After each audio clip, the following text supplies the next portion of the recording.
All right, I was gonna do this from a notebook, but I think it's just better to organically walk and talk because that's how I started out this channel. I'm just gonna give you a little view of where I am and then we're gonna take a little walk together, okay?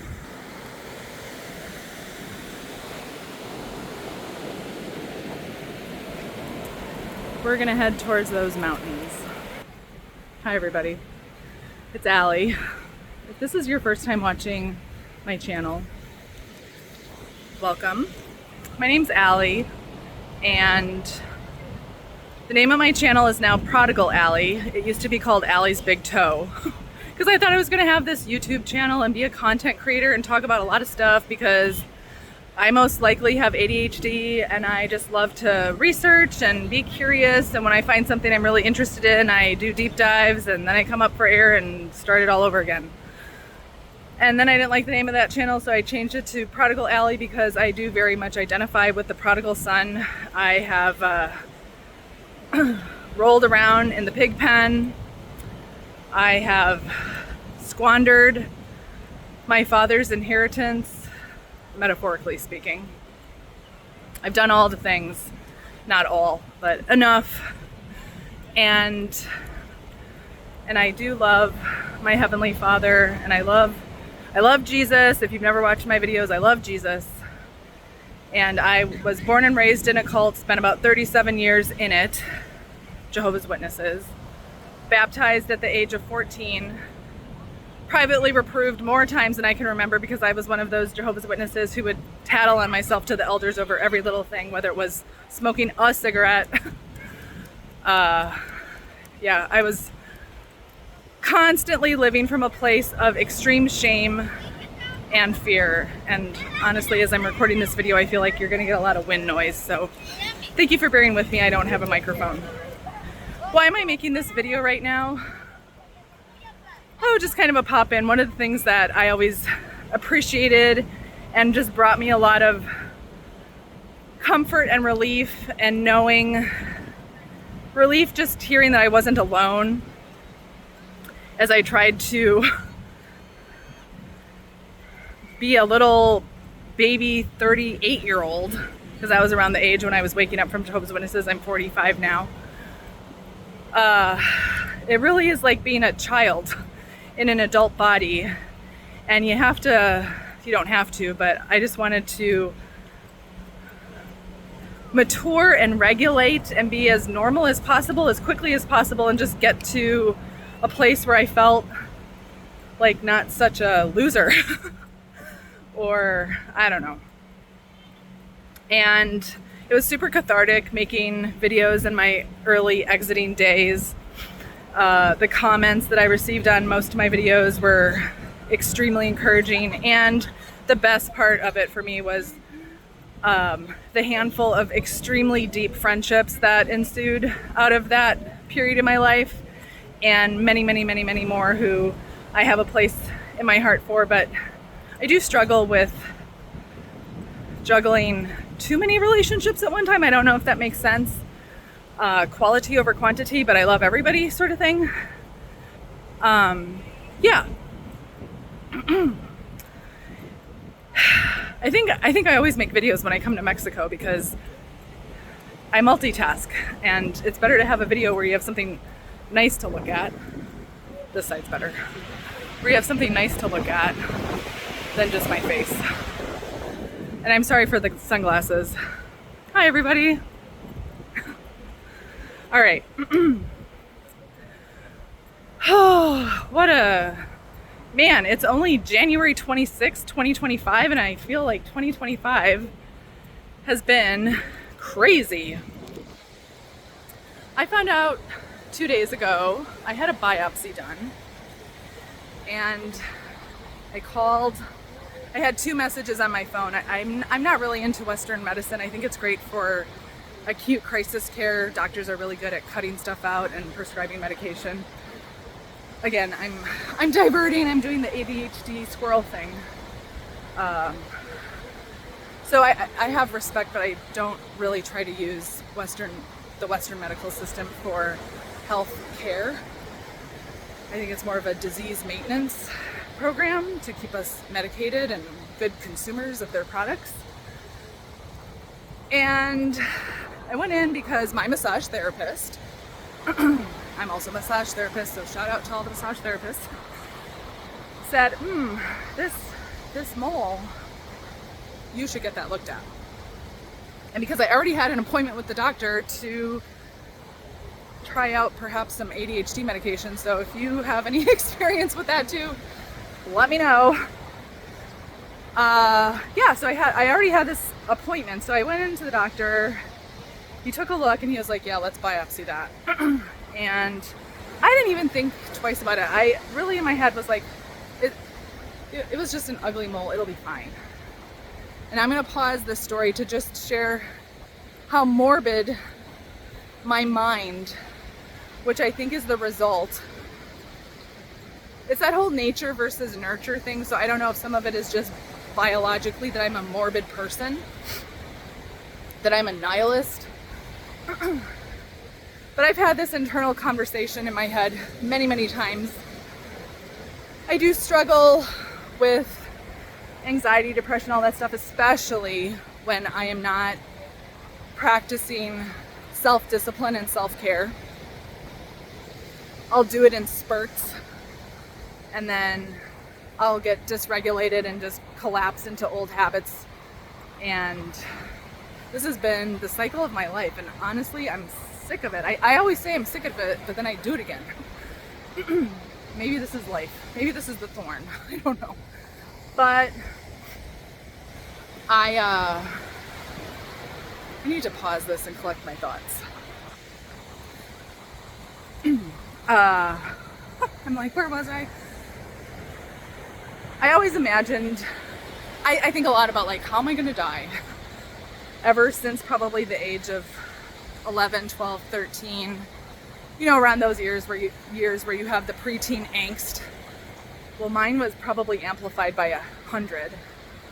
And I would always visualize death as the ultimate lottery ticket to checking out of this misery machine, which of course there is so much misery, but with the misery also comes the highs. It's like, can you have the highs without the lows? I remember one person saying, would you appreciate your health if you didn't know what a runny nose felt like? And I'm thinking, yeah, I don't need the runny nose to appreciate the days when I have good health. Do I need to have experienced pain to know what pleasure is? I don't know. I don't know are my 3 favorite words. It's very freeing to say you don't know. Back to what I was saying, I always imagined that I could get a phone call from the doctor saying you have stage 4 cancer, blah, blah, blah. And my immediate reaction to that would be, oh, thank God, because that means I don't have to be here that much longer. And I would not seek treatment, and I could just die. That is morbid. I guess that would fall under the category of suicidal ideation. And well, I had that phone call, not stage 4, don't worry. I'm sure it's just going to be a minor inconvenience. But the doctor did say that the biopsy came back melanoma. And of course, melanoma does kill people if it's left unattended, because it can metastasize and spread. So I am dealing with Western doctors with this, and of course my preferred, more naturopathic, holistic, alternative approach as well.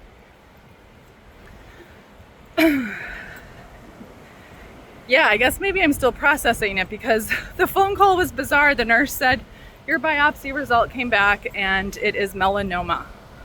And I said, you mean skin cancer? She said, yes. And we're gonna set up some more appointments for you. So I just got that news a couple days ago. And at first I was like, great, now I can just rot in my bed and be done with all this. But really, is that what we do with our lives? Some people do. And I get the people who do that. But on the plane ride here, I watched the most incredible documentary. It is called Amy's Victory Dance, which then made me think of song 171 from the old songbook. It was the only song I liked, the victory song. But it's a spectacular documentary about this woman, Amy. I'm kind of giving it away, but she reminded me a lot of myself in the sense that she struggled with eating disorder just eating disorder. But she always had this dream of being a dancer, but because she kind of messed up her body so much with her extreme eating, which then turned into diabetes, she ended up losing her vision completely in her left eye and all of her peripheral vision in her right eye. So she was like 80% blind. Well, it's pretty hard to be a dancer when you're blind, especially if you're part of a company. And so she was working through that. She's from New York City, and she was crossing the street, and the next thing she knew, she had gotten hit by a bus. She was pinned under a bus, and they wanted to amputate her leg, but she was like, no, I'm a dancer. So she didn't lose the leg, but she has a very deformed leg. They said any other human probably wouldn't be walking, but because of her determination. So anyway, please watch it, because it really speaks to human resilience, determination, and that word victory. So it made me start thinking about my life, and have I accomplished anything really since leaving Jehovah's Witnesses in I officially got the boot because I got baptized by one of my return visits in Lake Michigan, and the elders found out about it, so they hauled me into a judicial meeting, which is on my channel. I recorded it. And basically, because I would not pledge allegiance to the governing body and declare that they are the faithful and discreet slave, I was branded an apostate, and I got the boot. Yeah. My brother's still an elder. My mother, who is 79, turning 80 in May, she stopped attending meetings, but I don't think she is formally disfellowshipped. We don't really know if it was ever announced. I guess not. I think my brother would have told me if it had been announced. But she's shunned by everybody. That's our life right now in a nutshell. And back to that question I asked myself, like, have I done anything with my life since leaving? Because here now we've been granted tremendous freedom, liberation. We were slaves to the governing body and their law. We were, like Paul said, slaves to sin under law, but now we are free in Christ. And what an amazing gift. But that doesn't mean I wake up every day blissed out in Christian freedom, and I don't think anybody in the Bible was living like blissed out freedom. My brain is wandering again, so I'm going to pause. Alright, I know what I wanted to say. So when I got off the phone with the nurse with the big C word, normally I like to retract and just go into isolation, and I don't want to burden anybody, and I'm just going to do this alone. And like even here in Mexico, I noticed it. I'm like, ooh, that's not a good thing to come across as. Like, I don't need anybody. I'm carrying these like super heavy jugs of water because you can't drink the water down here. And they're so heavy, and it's like the plastic that digs into your finger. And the bell guy, the doorman, whatever, he's like, oh, señora, señorita, whatever, let me help you. I was like, no, I'm fine. And he said again, let me help you, it's gonna hurt your fingers. I said, no, I'm fine. And I'm like, I should have let him help me. That's just how I do life.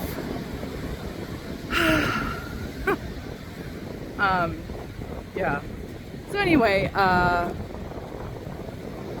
I put a post on my social media. I'm old, so I don't even have TikTok on my phone. They say they're selling phones for like triple market price if you already have the TikTok app. Woo! Oop. Fell in a hole. If you have the TikTok app on your phone, which I don't. And oh well, I don't use it. So I just put a post about how I was feeling, and this had happened, and the outpouring of support was absolutely staggering. And I paused in that moment and just thought to myself, wow, I have amazing people. I have amazing people in my life who are not conditioned. It's completely unconditional. It's real. And it's beautiful. My boss texted me. My other boss from years ago when I was a nanny. Amazing family. I was having a moment this morning where I was like, man, I wish I had not been a Jehovah's Witness when I was working for that family, because they were so amazing to deal with me not celebrating birthdays with their kids, like just all the crazy stuff, the self-righteousness. That's the greatest gift. One of the greatest gifts of leaving is letting those peels and layers of self-righteousness slough off. You have to let it. You have to let that go. But when you do, then you can truly be with other people and not feel better than them and not feel less than them. We're all just here trying to do this thing. But that's why I just wanted to share this here now. I'm not worried, and I'm also not wishing death for myself. So that's progress. I'm determined to take better care of myself, mentally, emotionally, physically, and of course spiritually. I guess I'm also recommitting myself, or being aware that I have to let people carry the water bottle if they want to. Metaphorically speaking, of course. And I heal out loud. I think that's why I'm as okay as I am. We take turns just helping each other up. Like there's so many proverbs that say that, like Proverbs 17:17. A true friend is there for you in times of distress. Or a true friend is someone who will take you to O'Hare Airport. But someone wrote in the comment, I miss your YouTube videos. You helped me so much when I was waking up. And it's like, okay, that I could have helped even just one person. It's not about subscribers and numbers and blah, blah, blah. Like to just know that you eased the suffering of another person on their journey is enough. So I'm going to stop talking, and I think the next video I want to take out of the wind with my mom, because